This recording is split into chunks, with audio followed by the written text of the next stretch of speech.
గ్రామ అంబేద్కర్ విగ్రహావిష్కరణ సభాధ్యక్షులు సిరిపంగి యాదగిరి గారికి మరియు ఈ వేదిక మీద అతిథులుగా హాజరైనటువంటి బీసీ సంఘం జాతీయ అధ్యక్షులు జాజుల శ్రీనివాస్ గౌడ్ గారికి మరియు శాసనసభ్యులు మాజీ శాసనసభ్యులు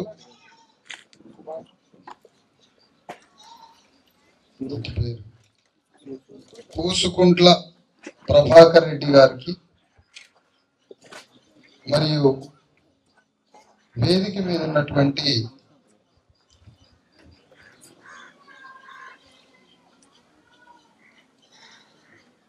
పల్లె రవి గారికి, రాష్ట్ర నాయకులు, జర్నలిస్ట్ సంఘం స్టేట్ ప్రెసిడెంట్ మరియు వేదిక మీద ఉన్న సర్పంచుల సంఘం రాష్ట్ర అధ్యక్షులు గౌడ్ సాబ్ సూరభి యాదయ్య గారికి, ఇంకా వేదిక మీద ఉన్న పేర్లు ఉన్నాయా? లేదు, ఏదైనా పేరు మిస్ అయ్యి మన ఏదైనా అనుకుంటే ఆ వేదిక మీద ఉన్న పెద్దలందరికీ, బైరి శేఖర్ గారికి మర్చిపోయినా, అసలే మరి వారు సీనియర్ నాయకులు. అట్లా వేదిక మీద ఉన్న నాయకులందరికీ, ఈ సభలో హాజరైనటువంటి ఈ గ్రామస్తులకి, పక్క గ్రామాల నుంచి వచ్చిన వారందరికీ అందరికీ జై భీమ్, జై భారత రాజ్యాంగం. మొత్తానికి కంకణాల గూడెం కంకణం వేసుకుంది ఈరోజు. ఇన్నాళ్ళకి కంకణం వేసుకుంది. కంకణం అంటే ఒక సంకల్పం తీసుకుంది. అంబేద్కర్ విగ్రహ ఆవిష్కరణతో కంకణాల గూడెం కంకణం వేసుకొని ఒక సంకల్ప సిద్ధితో ప్రయాణం చేస్తున్న దానికి ఈ గ్రామం నుంచి బొంబాయి పట్టణం కట్టడానికి పోయిన, ఈ గ్రామం రక్తంతో బొంబాయిని కట్టడానికి పోయి ఆ బొంబాయి పట్టణంలో ఉంటూ ఈ గ్రామంలో అంబేద్కర్ విగ్రహావిష్కరణలో భాగస్వాములైన ఈ గ్రామస్తులైన బొంబాయి నివాసంలో ఉంటున్న వారందరికీ కూడా ప్రత్యేక జైభీములు తెలియజేస్తున్నారు. ఈ డోర్నకల్, గార్ల, మహబాదు, వరంగల్, కాజీపేట ఈ రైల్వే ట్రాక్ అంతా సిరిపంగి వాళ్ళు ఉండేది, వేలాది కుటుంబాలు. వీళ్ళు యాడ్ నుంచి వచ్చిర్రా అని అంటే నల్గొండ అనేది ఎక్కడో, వీళ్ళది ఊరెక్కడో చూడాలనుకున్నా ఇవాళ తెలిసింది. అమ్మ సిరిపంగి 150 కిలోమీటర్లు ఈ నుంచి ఆ డోర్నకల్లు, గార్ల. ఆ సిరిపంగి నాగేశ్వరరావు అని ఉండేటాడు సీనియర్ నాయకుడు. ఏడ మీది అంటే నల్గొండ సార్, నల్గొండలు చౌటుప్పల దగ్గర అట ఎక్కడో 150 ఏళ్ల క్రితం వీడికి వచ్చినాం మేము అనేది. మొత్తానికి వాళ్ళ అడ్రస్ దొరికింది. ఇది ఒక విషయం. ఇక ఈ అంబేద్కర్ విగ్రహావిష్కరణలు అంటే ఎక్కడ లేని సబ్జెక్టులు ఉంటాయట. ఒక ఆయన అంబేద్కర్ రచనలు అంటాడు, ఒక ఆయన అంబేద్కర్ పుస్తకాలు అంటాడు, ఒక ఆయన అంబేద్కర్ మీద పాటలు పాడతాడు, ఇంకొక ఆయన అంబేద్కర్ మీద సుదీర్ఘమైన ఉపన్యాసాలు చెప్తాడు. అది ఒక పెద్ద కోలాహలమైనటువంటి పండగ. అంబేద్కర్ అంటే ఇక అది మామూలుగా ఉండదు సబ్జెక్టు. ఇంతకీ కూర్చున్న వాళ్ళకి, సామాన్య ప్రజలకి ఒక్కటే ముక్కలు, ఒకటే బాణంలో, ఒక్క అక్షరం ముక్కలో ఏమన్నా అర్థమైందా అంబేద్కర్ సిద్ధాంతం అంటే అది అర్థం కాదు. కానీ ఇది మామూలుగా జరగదు అంబేద్కర్ కార్యక్రమం, పండగ. ఇప్పుడు ఒక మనిషి అడుగుతున్నాడు, ఎన్నొద్దు సార్ మాకు అంబేద్కర్ గురించి ఒకటే మాటలు చెప్పండి. ఒకటే మాటలు చెప్పాలి మాకు, ఒకటే మాటలో అంబేద్కర్ గురించి చెప్పాలి. మాకు ఇన్ని గంటల సోది వద్దు, మాకు ఇన్ని ఓపిక లేదు, మాకు చాలా పనులు ఉన్నాయి. అంబేద్కర్ గురించి ఒక్కటే మాటలో తేలిపోవాలి, ఒకటే మాటలో తేలిపోవాలి అంబేద్కర్ గురించి. అదేందో చెప్పిపోండి అని అంటే నేనేం చెప్పాలి? నా దగ్గర ఉంది సమాధానం. అంబేద్కర్ గురించి ఒక్కటే మాటలో తేలిపోవాలి. అంబేద్కర్ గురించి ఒక్క మాటలో తేలిపోవాలంటే ఆ ముఖ్యమంత్రి పీఠం మీద ఉన్న రేవంత్ రెడ్డిని మెడలు పెట్టి పక్కకు జరిపి ఆ సింహాసనం మీద మన అణగారిన వర్గాలను కూర్చోబెట్టడమే అంబేద్కర్. అయిపోయింది. అంబేద్కర్ గురించి చెప్పేసిన అయిపోయింది. అది బొమ్మ, ఇది వాక్యం. అయిపోయింది అంబేద్కర్ గురించి చెప్పడం. దానికి ఏం చేస్తారు మీరంతా? దానికి ఏం చేయాలి మీరంతా? రాజగోపాల్ రెడ్డి కోటేయాలనా? దేనికి వేయాల? ఆయన నిద్రపోయినా, పండుకున్నా, కలలు వచ్చినా, అటు ఇటు మంచం మీద పొరలాడినా మంత్రి పదవి అని తిరుగుతుండట. ఆయనకు ఓటేయడమా? మరి ఏది అంబేద్కరిజం? ఏది అంబేద్కర్ సిద్ధాంతం? ముఖ్యమంత్రి పీఠాన్ని కైవసం చేసుకోవడం. అంబేద్కర్కి మరొక మాట గవర్నమెంట్. బాబు ఓయ్ ఆగు, నువ్వు ఆగాలి అర్జెంటుగా. అంబేద్కర్ అంటే గవర్నమెంట్. గవర్నమెంట్ అంబేద్కర్ అంటే. అంబేద్కర్ అంటే గవర్నమెంటే. సంస్థ నారాయణపురం అది గవర్నమెంట్ కాదు, అది సంస్థానం. ఎవడికి సొక్కాలు లేవు. సంస్థానం ఉన్నంత కాలం ఎవడికి సొక్కాలు లేవు. మాదిగోళ్ళైనా, గౌండ్లైనా, సాగలైనా, కాపాయినైనా, ఎవరైనా ఒక్కడికి సొక్కాలు లేవు. మొత్తం వెట్టి చాకిరీ చేసుకుంటూ తిరగాలి. ఎవరైనా కళ్ళు తీసే గౌండ్లైనా ట్యాక్స్ కట్టాలి. ఆ చెట్టుకి ట్యాక్స్ కట్టకపోతే 12 మంది గౌండ్లని గుండెల మీద దాన్ని చంపిండట సంస్థ నారాయణపురం దొరవారు. ఇట్లా కాలు తీసుకొని గుండెల మీద దాన్ని సావడమే. అలాంటి సంస్థానాన్ని, అలాంటి నారాయణపూర్ సంస్థానం కింద ఈ 100 గ్రామాలలో ఉన్న మన అయ్యలు, మన తాతలు, మన తండ్రులు, ముత్తాతలు చొక్కాలు లేకుండా గోసి పెట్టుకొని ఎట్టి సాగిరి చేసుకుంటా ఈ దొరల దగ్గరటువంటి బతికినటువంటి బతుకులు. అలాంటి సంస్థానం నిజాం కింద ఉండి ఏలిన ఈ సంస్థానం. అంబేద్కర్ గవర్నమెంట్ ఫామ్ చేసిండు. రాజ్యాంగం ద్వారా సిస్టమ్ తయారైపోయింది. అంబేద్కర్ సిస్టమ్. జ్ఞానం ఉన్నారు అంబేద్కర్ గురించి. సంతోషం. అంబేద్కర్ జ్ఞానం ఏంటి? నారాయణపూర్ సంస్థానం మీద అంబేద్కర్ అణుబాంబు పడింది, అది ధ్వంసం అయిపోయి రాజ్యాంగం వచ్చింది. అదే అంబేద్కర్ జ్ఞానం. అయిపోయింది. అంబేద్కర్ జ్ఞానం వచ్చేసింది. నారాయణపూర్ సంస్థానం ఎగిరిపోయింది. గవర్నమెంట్ సిస్టమ్ వచ్చింది. ఈ సిస్టంలో మన గవర్నమెంట్ ఫామ్ కావాలి. ఇది అంబేద్కర్ సిద్ధాంతం. ఈ గవర్నమెంట్ లో, ఈ సిస్టంలో మన గవర్నమెంట్ ఫామ్ కావాలి. కానీ ఇప్పుడున్నది నీ గవర్నమెంట్ కాదు, ఇది మన గవర్నమెంట్ కాదు. ఇది భూస్వామ్య మనస్తత్వం ఉన్న అగ్రకుల వెలమారెడ్ల ప్రభుత్వం. ఇందులో నీకు స్థానం లేదు. ఇక్కడ నీకు స్థానం లేదు. నీకు భూమి రాదు ఇక్కడ, నీ బిడ్డలకి చదువు రాదు ఇక్కడ, నీకు అనారోగ్యం పాలైతే నిన్ను బ్రతికించడానికి ఇక్కడ దవాఖాన లేదు, నీకు చేసుకోవడానికి పని లేదు, నీకు ఇక్కడ రాజ్యంలో వాటా లేదు, ఏమీ లేదు ఇక్కడ. ఇది నీ గవర్నమెంట్ కాదు. మరి అంబేద్కర్ ఏం చెప్పాడు? నీ గవర్నమెంట్ ఫామ్ చేయాలి. నీ గవర్నమెంట్ ఫామ్ చేయాలంటే నువ్వు ఓటు అమ్ముకుంటున్నావు 500కి, 1000 రూపాయలకు అమ్ముకుంటున్నావు ఓటు, 5000 రూపాయలకు అమ్ముకుంటున్నావు నువ్వు ఓటు. నీ గవర్నమెంట్ ఎట్లా ఫామ్ అయింది? మరి ఎట్లా ఫామ్ అయింది? అంబేద్కర్ రాజ్యాంగం, అంబేద్కర్ విగ్రహం వేసినవాడ. కంకణాలు కూడా అంబేద్కర్ విగ్రహం వేసి కంకణం వేసుకున్నావు నువ్వు చేతికి. మరి నువ్వు ఓటు అమ్ముకుంటావు. రేపు నువ్వు ఓటు అమ్ముకుంటే అగో అక్కడ ఉన్న అంబేద్కర్ విగ్రహం మెడలో ఏం వేసినట్టు? చెప్పులు వేసినట్టు. విగ్రహం మెడలో చెప్పులు ఆడాడబడితే పెద్ద ధర్నాలు చేస్తారు, పెద్ద పెద్ద ధర్నాలు చేస్తారు. అంబేద్కర్ విగ్రహాలు చెప్పులు వేసిర్రు. కానీ నువ్వు ఓటు అమ్ముకుంటే అంతకన్నా పెద్ద నేరం, అంతకన్నా పెద్ద నేరం నీ విగ్రహాన్ని నువ్వే అవమానించినట్టు.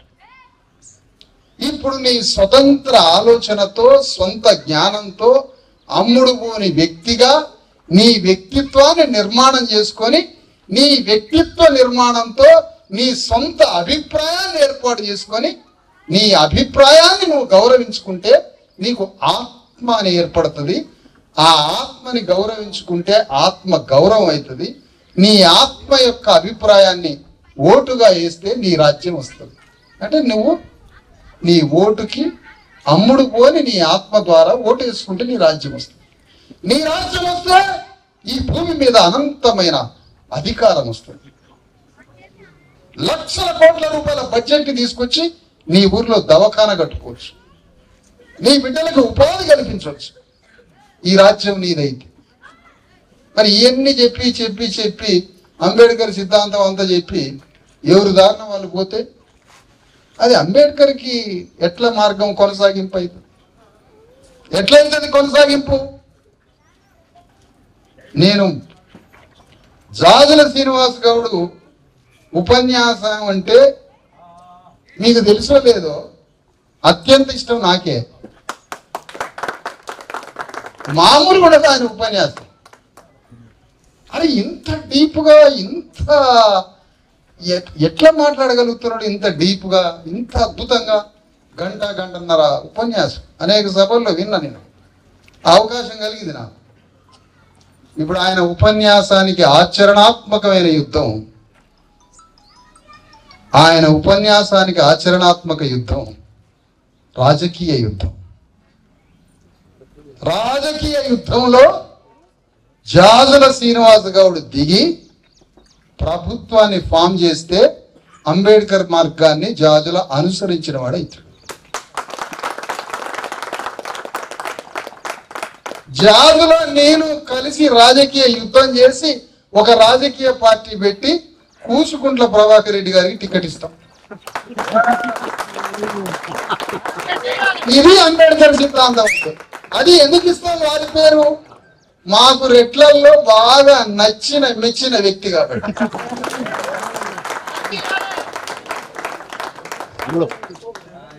బాగా కలిసిపోతుండు. మావాడు వచ్చి మావయ్య అన్నాడట. మావాడు వచ్చి నేను రెడ్డి గారు ఎమ్మెల్యే రెడ్డి గారు కూసుకుంట్ల ప్రభాకర్ రెడ్డిని మావయ్య అంటాను. ఒక మాదిగా ఆయన మావయ్య అంటే అనిపించుకున్న వెంటనే నీ దిల్లు నోడదు. నీది ఏ పార్టీ నాకు తెలియదు, నీది ఏ పార్టీ నాకు అనవసరం, నీ నాయకుడు ఎవరు మాకు అనవసరం. మాదిగోళ్ళ దగ్గరికి వచ్చి బిడ్డ అయ్యా అని అనటం, మామయ్య బాబాయ్ అనిపించుకున్నావు అంటే ఆ పరిధిలో నువ్వు నచ్చినావు మాకు. ఇప్పుడు ఎప్పుడు నచ్చుతావు ఇంకా మాకు? మా రాజకీయ ఉద్యమంలో నువ్వు సైనికుడిగా పనిచేస్తావు.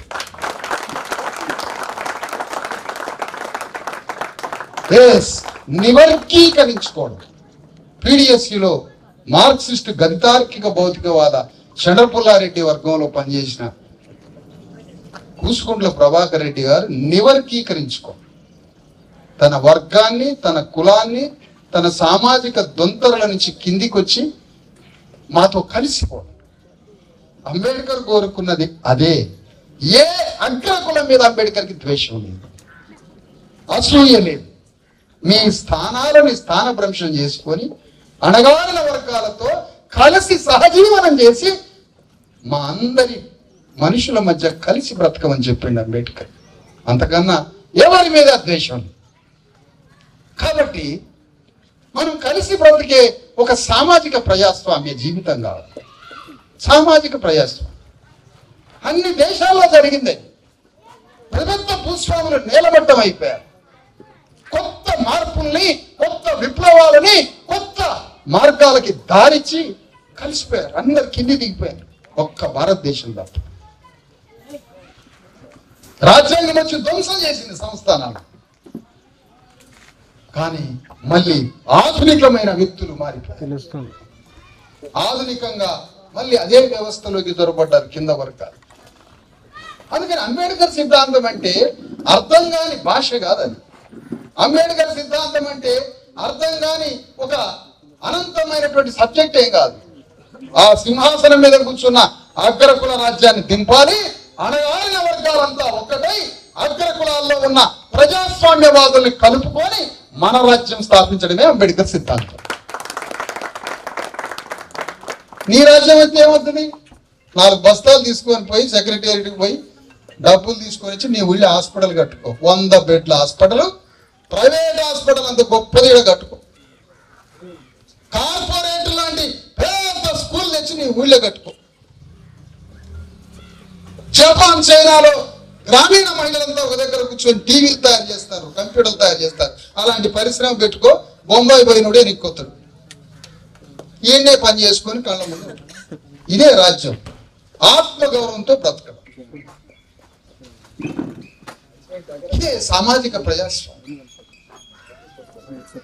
సామాజిక ప్రజాస్వామ్యంలో సమాజాన్ని తీసుకుపోవడం. ఎన్నికలు వస్తున్నాయి, ఓట్లు అమ్ముకుంటాను. ఎన్నికలు వస్తున్నాయి, ఓట్లు అమ్ముకుంటున్నాం. మళ్ళీ అంబేద్కర్ అంటారు, మళ్ళీ జ్యోతిరావు పూలే అంటారు. ఎంతకాలం? ఎంతకాలం? మునుగోడు భూమి మీద పుట్టిండుగా జాదుల శ్రీనివాస్ గౌడ్. మునుగోడు భూమండలం మీద పుట్టిండు కదా. పగ లేదు, కసి లేదు నీకు జాదులపై? పగ ప్రతీకారం లేదా? ఈ ప్రాంతం నుంచి ఎమ్మెల్యే అయి ఈ భూస్వామ్య వ్యవస్థను కూల్చాలనే పగ ప్రతీకారం నీకుంటే అంబేద్కర్ సిద్ధాంతాన్ని అమలు చేసినాడు అయి. ఓ పక్క నడిపి, ఓ పక్క జాతీయ బీసీ హక్కులు కాకపోతే అంతర్జాతీయ బీసీ హక్కుల ఉద్యమాన్ని నడిపి, కానీ రాజకీయాన్ని మాత్రం వదలబాకు. రాజకీయ యుద్ధాన్ని వదలబాకు. మామూలు శక్తి నీకు తోడుగాటలే, అనంతమైన శక్తులు తోడైతే నువ్వు బయలుదేరుతావు. నువ్వు బయలుదేరితే నాలాంటి శక్తి, ఇంకా శక్తి, పెద్ద పెద్ద శక్తులు తోడైతే అది 100,000 మంది కోరుకుంటున్నారు. ఒక్కోసారి లక్షల గుడ్డె చప్పుళ్ళు కూడా మనకు ఒకసారి వినపడవు. లక్షల మంది కోరుకుంటారు రాజకీయ శక్తిగా మారు, జాజుల శ్రీనివాస్ గౌడ్ నువ్వు రాజకీయ శక్తిగా మారు అని లక్షల మంది కోరుకుంటారు. ఆ కోరుకున్న దాన్ని నువ్వు నిరాకరించడం అనుకో చరిత్రహీనుడు అయిపోవు. కోరుకున్న దాన్ని నువ్వు ఆహ్వానించడం అనుకో చరిత్ర పురుషుడు అవుతావు, చరితార్థుడు అవుతావు. ఇది నువ్వెందుకు మాట్లాడుతున్నావు అంటే ప్రజల అభిప్రాయం మాట్లాడుతున్నా. హక్కు నాకుంది, హక్కు నాకుంది. ప్రజల అభిప్రాయం మాట్లాడుతున్నా. ఇదే అంబేద్కర్ సిద్ధాంతానికి ఆచరణాత్మక రూపం ఏంటంటే నువ్వు, నేను, మరికొన్ని శక్తులు అందరం కలిసి రాజకీయ యుద్ధం చేసి ఇప్పుడున్న రెడ్డి ధర్మ రాజ్యాన్ని నేలమట్టం చేసి మన ప్రభుత్వాన్ని స్థాపించడమే అంబేద్కర్ ఉద్యమానికి నిజమైన నివాళిగా చేద్దాం. కోట్ల మంది అనాథులు ఉన్నారు, మన కళ్ళ ముందే చేస్తారు. హాస్పిటల్కి ఫోన్ చేసుడు ఎందుకు? నువ్వు నేనెందుకు ఫోన్ చేయాలి? మామూలు చూడవండి కొద్దిగా హాస్పిటల్కి ఫోన్ ఎందుకు? ఇంకా రాజ్యం వచ్చిన తర్వాత ఊరికొక సూపర్ స్పెషాలిటీ హాస్పిటల్ కట్టాక ఇంకా ఫోన్లు చేయడం ఎందుకు? డాక్టర్ మంచి మనసున్న రేట్లకు 10 మందిని తీసుకున్నాం. అందులో ప్రభాకర్ రెడ్డి గారు ఒకరు. మంచి మనసున్న వాళ్ళని తీసుకున్నా ఒక 4. ఇదే యుద్ధం. మనోళ్ళు వింటారా మన మాట అనొచ్చు, కానీ తరతరాలకి యుగాలకి మార్గాన్ని వేసిపోయిన వాళ్ళం అవుతాం మనం. ఇవాళ కాబట్టి రేపు వస్తుంది రాజ్యం. మార్గం వేసుకోవాలి. మునుగోడు అంటే ఒక ఎడారి, ఒక ఎడారి. నీళ్లు లేవు, నిప్పులు లేవు. నిప్పులు ఉన్నాయి, నీళ్లు లేవు. తిండి లేదు. రేగడి మట్టిలో సల్ల పోసుకొని తిన్న జాతులు మనం. అయ్యా పంచని దండం పెడతాని చొక్కా లేకుండా ఇంత గోచి పెట్టుకొని మధ్యాహ్నం అందవుగా యాప్లు వేసుకొని ఇంత తిండి తినకుండా 2 తిన్న జాతులు మన. గంజిలో ఇంత మెతుకు కూడా దొరకని జాతులుగా పుట్టినమ్మా. వీళ్ళ కోసం రాజకీయ యుద్ధం చేద్దాం రండి. అదే అంబేద్కర్కి ఇచ్చింది. ఎన్నాళ్ళు ఈ అంబేద్కర్ విగ్రహం, అంబేద్కర్ విగ్రహం, అంబేద్కర్ విగ్రహం వేయాలి, ఒక సభ పెట్టాలి. ఆ వేదిక మీద అంబేద్కర్ రచనలు అని ఒక ఆయన, హైదరాబాద్ నుంచి ఒక 2, ఇంకొకరు పాటలు పాడారు. అంబేద్కర్ సిద్ధాంతం. చిన్నప్పుడు అంబేద్కర్ బోర్డు వెనక రాస్తుంటే ఆయన బోర్డుని ముట్టుకొని వెళ్ళేది. ఎన్నాళ్ళు ఈ మాటలు? ఇంకా 500 ఏళ్ళకు కూడా ఏ మాటల?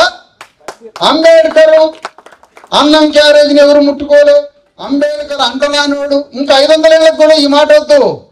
ఇప్పుడు చెప్పాల్సింది కుర్చీ దగ్గరికి రానియట్లేదు, అంబేద్కర్ కాలంలో పోర్టు దగ్గరికి రానియలేదు, రాసే పోర్టులు వచ్చినాయి. ఏ ఒక్క స్కూలు భారతదేశంలో లేదు. మనకి ఉన్న ఒక్క స్కూల్లో అంబేద్కర్ ని బోర్డు మీద రాయనీయలే. అదే చెప్పుకుంటూ తిరుగు 500 ఏళ్ళు. ఇంకా ఇది 6 లక్షల గ్రామాల్లో అంబేద్కర్ వల్ల 6 లక్షల గ్రామాల్లో స్కూల్స్ వచ్చినాయి. మనం చదువుకుంటున్నాం. మళ్ళీ ఎందుకు బోర్డు గురించి? బోర్డు గాడికి రాయనీయలేదు అంబేద్కర్, షాకి ఫీజు తీసుకొని ఇదే చెప్పు కథ. సీఎం కుర్చీ దగ్గరికి రానియట్లేదు మనల్ని. ఇది అంబేద్కర్ సిద్ధాంతం. ప్రధానమంత్రి పీఠం దగ్గరికి మనల్ని రానియట్లేదు. ఇది అంబేద్కర్ సిద్ధాంతం. ఇది మాట్లాడాలి, మార్చాలా, కాన్సెప్ట్ మార్చాలా, రిలవెన్స్ చేయాలి, అన్వయించాలి. ఎంత చతురత కేసీఆర్, ఎంత తెలివిగల్లవాడు కేసీఆర్. నిద్ర లేని రాత్రి, నిద్ర ఉండదు వాళ్ళకి, నిద్ర ఉండదు వాళ్ళకి. ఎందుకు? పావులు కదపడం, అనుక్షణం పావులు, రాజకీయ పావులు కదపడం. నిద్ర లేకుండా అటొక బాణం ఇటొక బాణం వేయాలి, అటొక బాణం వస్తే ఇటొక బాణం వేయాలి. ఈ బాణాలు వేసుకుంటా 22 సంవత్సరాలు నిద్ర లేకుండా గడిపిండు కేసీఆర్. యుద్ధంగా మనం 10ంటికి నిద్రపోతే నీకు రాజ్యం ఏడవుతుంది, నువ్వు 6ంటికే నిద్రపోతే నీకు రాజ్యం ఏడవుతుంది. కాలాతీతం అయిందట మనోడి, కాలాతీతం. వయసు వస్తే మీటింగ్ రాడు, ఫంక్షన్కి మాత్రం పోతాడు, ఫంక్షన్కి మాత్రం పోయేస్తాడు. ఎన్ని రోజులు పోయి అట్నే ఉంటాడు, వారం రోజులు. తలకాయ కూరకు ఒక రోజు, కాళ్ళకు ఒక రోజు, పోనీ అట్లే పోయి ఇక్కడ రాజ్యం ప్రభాకర్ రెడ్డి వేసుకొని పోతాడు. మీరు అనుకోండి, నువ్వు తలకాయలు తినుకుంటా పో, నేను రాజ్యం వేసుకొని పోతాడు. ఏంటంటే తలకాయలు చచ్చిపోయిండు, దినమైంది. మళ్ళా దినమైనాక కాళ్ళు కాల్చుకుంటా, తలకాయ కాల్చుకుంటా ఈ ముచ్చట్లు పెడతా ఉంటాడు. ఆడ వారం బొంబాయి నుంచి ఆయన వస్తాడు, ఈయన ఒక వారం ఉంటాడు. వారంలో వస్తే నేను ఆడ చెప్తాడు, నెల రోజులు ఉంటాడు ఈడ. ఏం పోతావులే ఆగు, ఇవాళ తెచ్చుకుందాం, రేపు మళ్ళీ ఏం పోతాం, మళ్ళీ నెల రోజులు ఇక్కడ. ఏం చేద్దాం? అగ్రకులాలకి అధికారం ఎట్లొస్తుందో తెలుసా? ఏ ఒక్క క్షణం వాళ్ళు నిద్రపోరు. ప్రతి రోజు ప్రతి మనిషి గురించి, ప్రతి భూమి గురించి, ప్రతి సర్వే నెంబర్ గురించి, ప్రతి తల గురించి, రాజ్యం గురించి 24 గంటలు ఆలోచిస్తారు. మనలాగా నిద్రపోరు వాళ్ళు, మనలాగా నిద్రపోరు. యుద్ధంలో ప్రతి క్షణం కళ్ళు మెదడు తెరుచుకొని అనుక్షణం ఉంటారు. మన బద్ధకము, మన విశ్రాంతి, మన అమ్ముడు పోయే మనస్తత్వము, మనం ఒకే దగ్గర ఆగిపోవడం ద్వారానే వాళ్ళకి రాజ్యం వస్తుంది.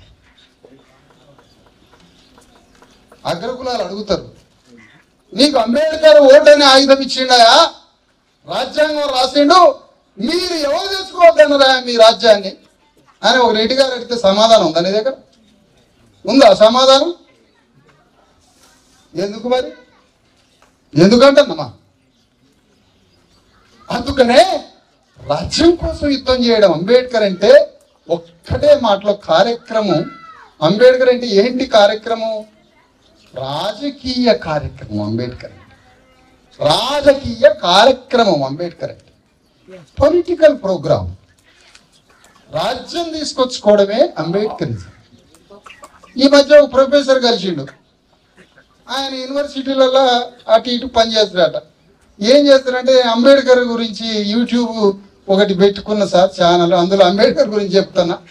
అయిపోయింది, ఆయన కార్యక్రమం అయిపోయింది. ఛానల్ పెట్టుకొని అందులో చెప్తున్నట అంబేద్కర్ గురించి. మరి కోదండరామిరెడ్డి ఏం చేసిండు? ఇట్లే ఛానల్ పెట్టి చెప్పిండా? 12 సంవత్సరాలు పోని నీళ్లు పనిచేసి రాత్రి పగలు తిరిగి ఇవాళ రాజ్యంలో కూర్చున్నాడు. రాజ్యంలో కూర్చున్నాడు. మరి మనం అందుకనే ప్రజల మీద పరిపాలన చేయడానికి మన మనస్తత్వాన్ని మార్చుకోవాలి. చిన్న చిన్న వాటికి లొంగిపోవద్దు, చిన్న చిన్న వాటికి తలదించొద్దు. పెద్ద పెద్ద ఆలోచనలు చేయండి, ప్రజలకి నాయకత్వం వహించండి. ఎప్పుడైనా కూడా మనం ప్రజలం మారితే ఆటోమేటిక్గా పైన ఉన్న స్థానాలన్నీ కిందికి వస్తాయి. మనం పైన స్థానాలు కిందికి దిగాలంటే మనం మారాలి, మన మనస్తత్వం మారాలి, మన స్వభావం మారాలి.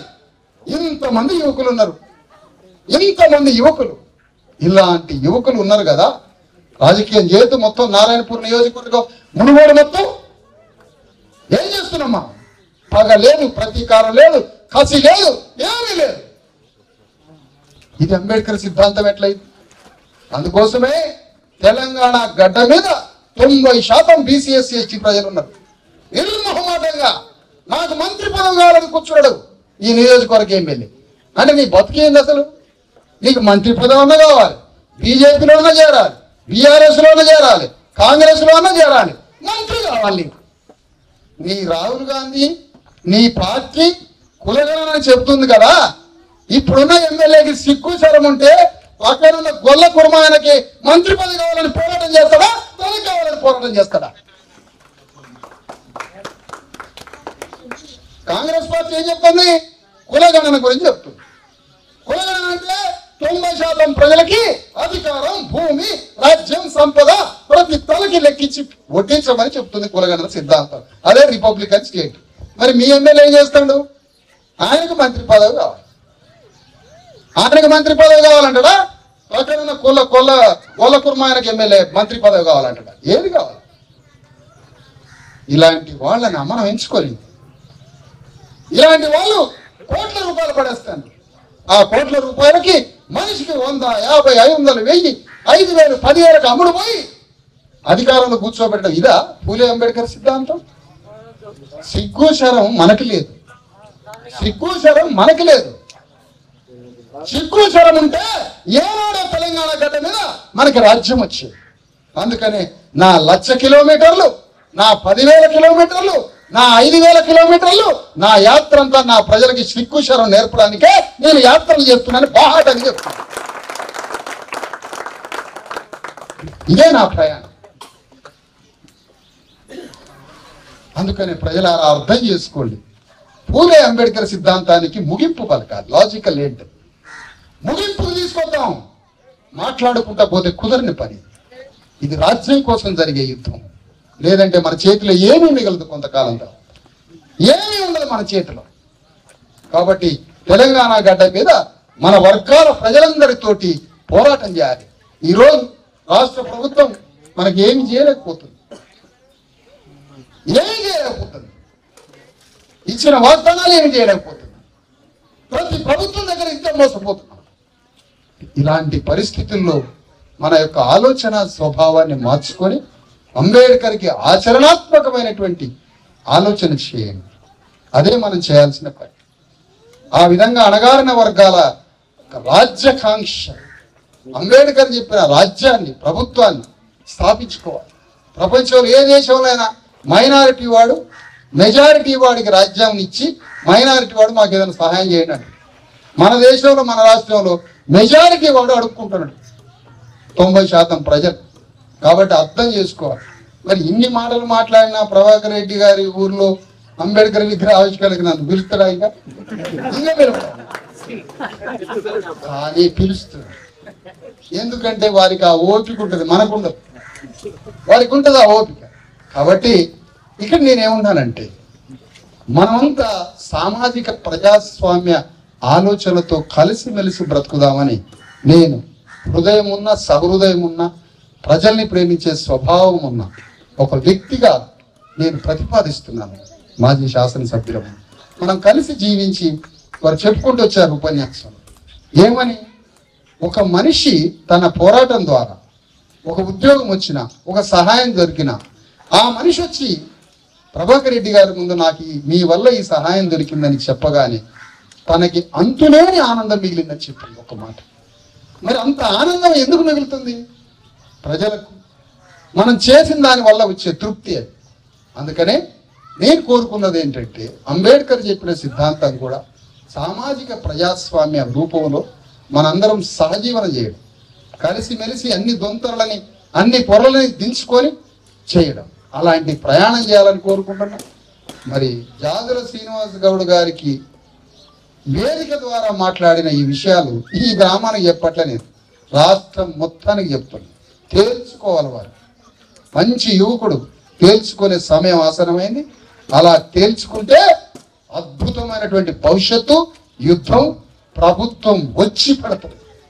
లేదంటే మన బీసీలనే గుంట నక్కలు బయలుదేరి మన వర్గాల మీదనే ఆధిపత్యం చలాయించే కొన్ని గుంట నక్కలు బయలుదేరి ఆగం చేసే అవకాశం ఉంది. అందుకని అలాంటి గుంట నక్కల పాలకి ఈ షేరు శలకలు ఒప్పజెప్పొద్దు.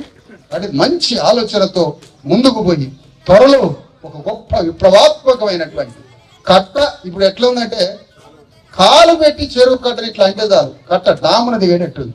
బీసీ ఎస్టీల ప్రతీకారం అట్లుంది ఇప్పుడు తెలంగాణ కట్ట కట్ట కాలుతో అంటే చాలు డామున ప్రాజెక్టు దిగేటట్టుంది ఇప్పుడు చెరువు. మరి ఆ చెరువుని తెప్పి దాన్ని డైరెక్ట్ గా మన బీసీఎస్సీ ఎస్టీ పొలాలకు మళ్ళిద్దాం ఏందో ఆలోచించాలని ఈ మధ్య ఈ సందర్భంగా మీరంతా అంబేద్కర్ సిద్ధాంతానికి ఆచరణాత్మక రూపం మనం అమ్ముడు పోని వ్యక్తులుగా మారి అంబేద్కర్ కి నిజమైన నివాళి చెప్దాం. ఈ సందర్భంగా ఈ గ్రామం కంకణాల గూడాన్ని మీరు అంబేద్కర్ కి 100% అంబేద్కర్ మార్గంలో నడిచేవారు ఎవరో చేతులు ఎత్తండి. ఒకసారి చెయ్యి పూర్తిగా చెయ్యి కూడా ఎత్తలేడు మనవాడు, సగమే ఎత్తాడు. గట్టిగా ఎత్తండి అయ్యా. అంబేద్కర్ మార్గంలో నడిచే వాళ్ళు ఎవరో చేతులు ఎత్తండి. ఎత్తారు కదా. ఏ ఒక్కళ్ళని ఇక నుంచి మా ఓటుని అమ్ముకోమనే వాళ్ళు చేతులు ఎత్తండి అయ్యా. ఏ ఒక్కళ్ళు మా ఓటు అమ్ముకోమని చేతులు ఎత్తండి. ఏ ఒక్కళ్ళు ఓటు అమ్ముకోమని చేతులు ఎత్తండి. ఓటు అమ్ముకోకుండా బతకడమే అంబేద్కర్ సిద్ధాంతాన్ని ఆచరించడం అని చెప్తున్నా ఈ సందర్భంగా. లేదంటే మీరు ఓటు అమ్ముకుంటే అంబేద్కర్ని అమ్ముకున్నట్టే, ఓటు అమ్ముకుంటే తల్లిని అమ్ముకున్నట్టే, ఓటు అమ్ముకుంటే తల్లిని కుటుంబాన్ని అమ్ముకున్నట్టే, అంబేద్కర్ ఆత్మని కూడా కత్తితో పొడిచినట్టే ఓటు అమ్ముకోవడం. వాడిచ్చే 5,000 రూపాయలు 4 రోజులు మన చుట్టాలంతా ఒక్క అడుగుదని యాడని కోసుకొని తినదాంతో సమానం. వాని బొంద మీద 500, వాని ఇచ్చే 5,000 రూపాయలు 10,000. మన రక్తంతో దేశానికి 1,00,000 కోట్లు ఇస్తున్నాం సంవత్సరం. ఆ డబ్బులలో తీసుకొచ్చి మనకు 500 ముఖాన పడేస్తాం. ఒక్కసారి గుండెల నిర్ణయం తీసుకోండి, వాని బొంద మీద 500 అని అనుకోండి. ఒకసారి వాళ్ళకి ఇచ్చే 5,000 రూపాయలు బొంద మీద కొడతాం అనుకోండి. నీ రాజ్యం వచ్చి కూర్చుంటుంది, నీ ప్రభుత్వం వచ్చి కూర్చుంటుంది. నీ బిడ్డలకు హాస్పిటల్ లేక, నీ బిడ్డలకు స్కూల్ లేక కుటుంబాలు చచ్చిపోతున్నాయిగా. అది సాగు కారణం ఏంటి? నీ ఓటు అమ్ముకోబట్టే కారణం. నీ ప్రభుత్వాన్ని స్థాపించుకో, నీకు కావలసిన రాజ్యాన్ని తెచ్చుకో, నీ రోడ్లు, నీ హాస్పిటల్లు, నీ పని, నీ ప్రభుత్వాన్ని, నీ రాజ్యాన్ని తెచ్చుకో. అదే అంబేద్కర్ చెప్పింది, అదే మాట. నీ ప్రభుత్వాన్ని తెచ్చుకో అన్నది అంబేద్కర్ చెప్పాడు. ఈ పనిలో మనందరం ఉండాలని కోరుకుంటూ, ఇదే అంబేద్కర్కి ఇచ్చే నివాళిగా కోరుకుంటూ, ఒక్కోసారి పెద్ద పెద్ద మాటలు మాట్లాడతారు బాధితులు. కోపంలోనో ఆక్రోశంలోనో కొన్ని మాటలు దొర్లుతాయి. దాంట్లో ఎవరు నొచ్చుకోవద్దని కోరుకుంటూ సరే.